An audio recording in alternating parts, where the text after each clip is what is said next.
Então, nesse terceiro vídeo, a gente vai trabalhar o desenvolvimento com calma. Algumas teorias que a gente fala como teorias da moda, o que vale a pena, algumas críticas, algumas ressalvas e como aplicar na prática, sem peso, tá? Vamos começar aqui pela teoria do apego. Eu sou Thalita Nascimento, mestre em gestão urbana, licenciada em sociologia, graduanda em psicologia, tenho algumas pós, trabalho com desenvolvimento há mais de 15 anos e estamos aí para contribuir para que a ciência chegue na prática, transformando ali a nossa realidade de maneira tranquila. Teoria do apego. Então ela tem com base em evidências bem sólidas que o vínculo seguro com a figura do apego, os pais, os cuidadores, eles promovem sim uma autonomia e uma saúde emocional segura. Então a criança se sente segura, né? Então a gente se desenvolve melhor quando a gente sente segurança. Ponto fraco ou crítica. Ela pode ser interpretada de maneira rígida, gerando uma culpa materna excessiva ou a ideia de que um único erro pode comprometer tudo, tá? Impacto positivo. Ela promove sim uma autorregulação emocional e empatia, que é muito caro hoje, né? A gente aprender a gente é da geração que não aprendeu essa regulação emocional e a capacidade de se relacionar com o mundo com confiança, tá aprendendo a lidar com os próprios sentimentos. O que ela previne? Transtorno de ansiedade, insegurança emocional, dificuldades sociais futuras, dilemas práticos. Meu filho não quer ficar com ninguém além de mim. Isso é apego seguro ou é dependência? Gente, é normal em algumas fases. Se a mãe é responsiva, ela tá presente ali. O apego é a base para essa relação e aos poucos a criança aprende a explorar o mundo. Forçar a separação precoce pode sim gerar um tipo de insegurança. Eu preciso voltar a trabalhar e eu tô me sentindo culpada. A teoria mostra que o que importa é a qualidade do vínculo, tá? Uma rotina previsível, a criança precisa ter rotina, ela sabe o que está acontecendo. Com responsividade e acolhimento, mesmo com menos tempo, é mais importante do que estar 24 horas junto. O apego é a qualidade emocional da relação, tá? Eu deixo meu bebê chorar para aprender a dormir sozinho? Uma pergunta. O choro, gente, é uma comunicação. Ignorar esse choro pode minar o apego seguro, tá? Então ali tem formas respeitosas de construir isso sem o abandono, tá? Então ali, o bebê chora, eu acolho, coloco no berço. Ele chora de novo, eu acolho e deixo ele para dormir. Eu acolho. Gente, tem relatos que contam, eu já experimentei isso também, que a criança ali chora, se mostra presente até ela se acalmar e ela volta a dormir. Se ela chora, você está presente ali e ela volta a dormir. Gente, a criança aprende que ela pode voltar a dormir sozinha, tá? Lembrando dos primeiros vídeos lá da função dos comportamentos. A criança fica tímida na escola, falta apego? Não necessariamente. Adaptação leva tempo. Se ela tem uma base segura em casa, com o tempo ela vai se sentir confiante também fora de casa. Gente, eu sou adulta e sou insegura em algumas circunstâncias, né? Então a gente tem que soltar um pouco essa corda.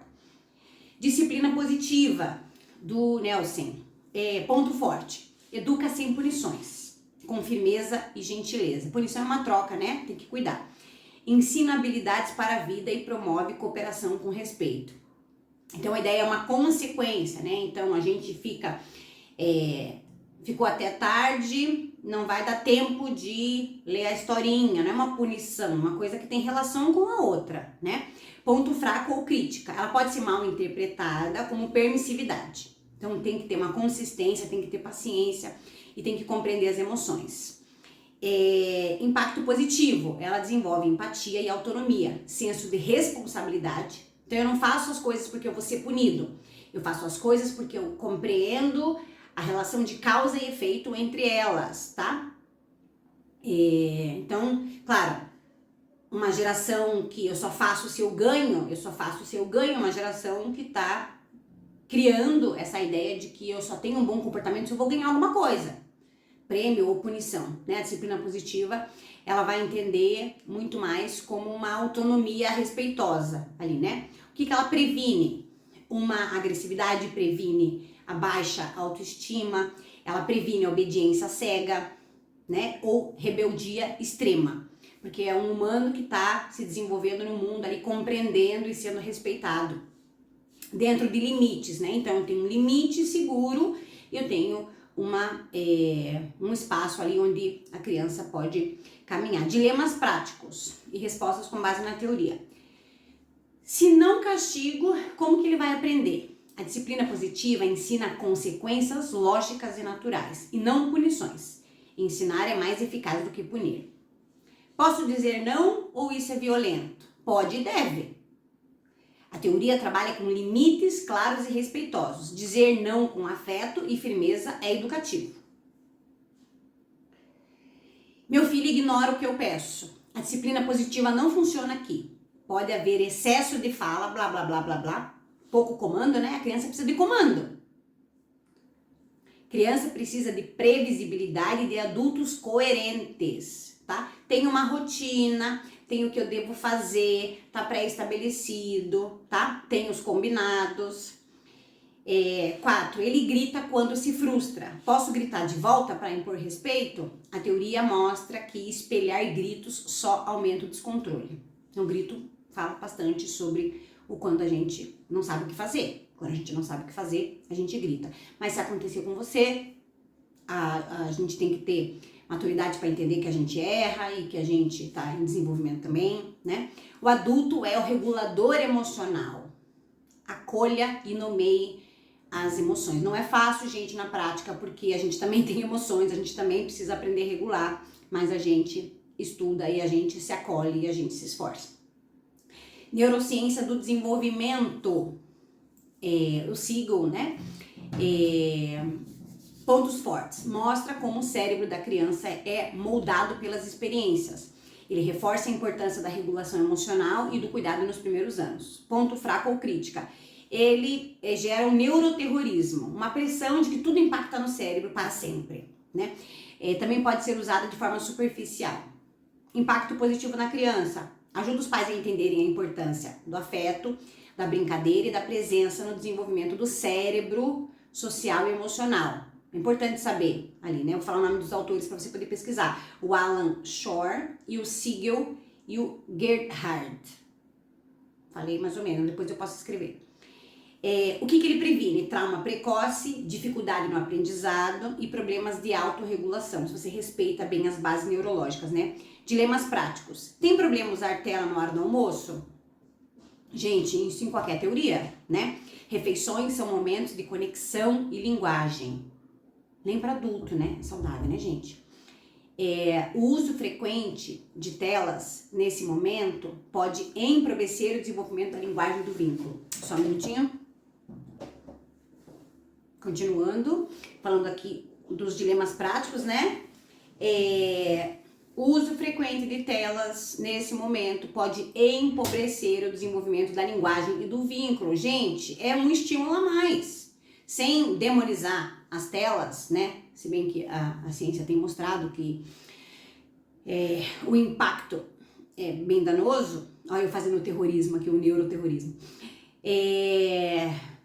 Uma coisa de cada vez. Eu tô comendo, minha relação com a comida. Minha relação com meu pai, com a minha mãe, com os meus cuidadores, com os meus irmãos, né? Eu tô distraindo, eu tô empobrecendo aquilo. Deixa eu me concentrar e fazer uma coisa por vez. Meu filho chora muito. É manha ou é emoção? Gente, o cérebro é imaturo, tá? Tá em desenvolvimento da criança. Ele ainda não consegue lidar com frustração, o adulto precisa nomear. Então, se teu filho tá trazendo uma demanda, trabalha com a demanda.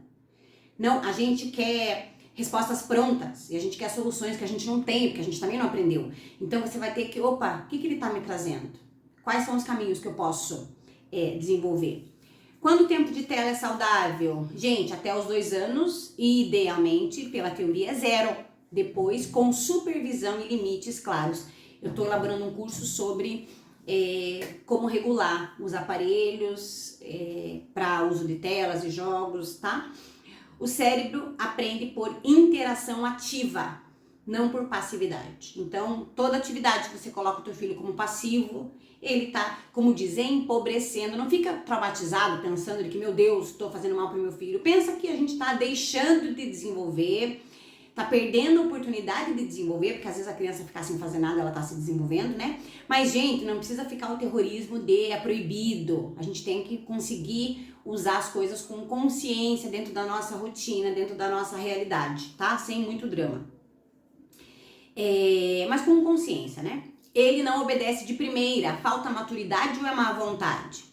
Presta atenção, a parte do cérebro ligada ao controle inibitório está em desenvolvimento até os 7 anos. Persistência e modelos coerentes ajudam mais do que bronca. Presta atenção. Muito engraçado. Quando eu comecei a criar os meus filhos, o meu marido queria fazer algumas coisas, eu falava, bom, se for uma adulto de 30, tem coisa que não funciona, vai funcionar para uma criança? Funciona bronca com o adulto? No outro dia ele muda de pessoa e começa a ser outra pessoa, entende? Então a bronca, qual é a função da bronca? A função da bronca é escancarar a incompetência, né? É isso que a gente quer? A gente quer escancarar a competência, a gente quer jogar na cara da criança que ela não conseguiu, ou a gente quer dar instrumento para a criança conseguir? Claro, eu como adulto desregulado, eu acabo fazendo isso porque a gente é gente, né? E não é fácil no dia a dia ter as crianças isso e tem que dar conta das coisas, mas a ideia é modelos coerentes. Eu fujo, eu consigo ficar equilibrada sempre? Não, eu saio fora da linha e retorno porque eu sou adulto consciente. Eu reproduzo os modelos antigos que eu tinha, mas eu retorno para o meu centro, para minha rotina e para aquilo que é consciente, tá? Então, o ser humano é extremamente adaptável, então a gente não precisa ficar apavorado, um registro finito, eterno, né? Existem algumas teorias que são mais rígidas com relação a isso, mas eu, enquanto pesquisadora, cientista das ciências sociais e da psicologia, defendo que nós somos impotência, então a gente pode desenvolver, redesenvolver comportamentos, tá? Pensando naquilo que a gente quer, focando nos nossos objetivos, né? Focando naquilo que a gente tem intenção de reproduzir, de repetir, tá? Então, menos é mais. A ideia é desmistificar toda essa culpa que a gente carrega de fazer perfeito, né? Se você tem intenção de fazer bem feito, isso já mostra uma responsabilidade e mais do que ficar se entupindo de vídeo, uma escuta aqui, ó, de si mesmo, do corpo, né? Uma escuta da quantidade de coisa que a gente tem. Então reduz ali a expectativa. Vamos fazer o básico bem feito, uma rotina bem feita. Tem uns horarinhos para comer, para dormir, sabe? A gente tem noção daquilo que a gente está desenvolvendo em cada fase, né? Meu filho é uma criança, tá experimentando o mundo, eu tô apresentando para ele um mundo que vale a pena ser vivido, né? Ah, mas a minha vida é difícil, Thalita, sim, mas qual é o significado que a gente tem dado para essa vida difícil? A gente vive essa vida difícil pensando nos momentos incríveis que a gente também vive, né? Ou a gente... Porque é aquilo que eu falo, tem pessoas que têm uma vida incrível e vivem maldizendo tudo e vivem se arrastando, e tem pessoas que têm uma vida muito difícil e conseguem mostrar para as crianças e para os filhos que isso é legal, que isso é interessante, e a criança se desenvolve, entende? Então pensa que é o nome que a gente dá para as coisas, é o rótulo que a gente dá para a vida. E claro, é a experiência, não um rótulo, né? Uma experiência que a gente tá transmitindo para essa criança, tá bom? Espero que vocês tenham gostado. Tenho assistido 1, 2 e 3, são teorias que a gente resume aqui e acompanhe os cursos que estão sendo lançados ali no Hotmart sobre o desenvolvimento da criança, sobre o uso de telas, sobre temas que são interessantes, e coloque ali nos comentários algum tema que você tem interesse em que seja comentado e que na medida do possível a gente vai dando esse retorno. Grande abraço e menos é mais, um dia de cada vez. E que as teorias possam ser utilizadas na prática, não para sobrecarregar nossa mente de coisas que a gente deve ou não fazer, mas para dar dicas ali no dia a dia de ferramentas que a gente pode utilizar para que as nossas relações fiquem mais objetivas, mais leves e que a gente possa viver com consciência e melhor. Grande abraço, até a próxima!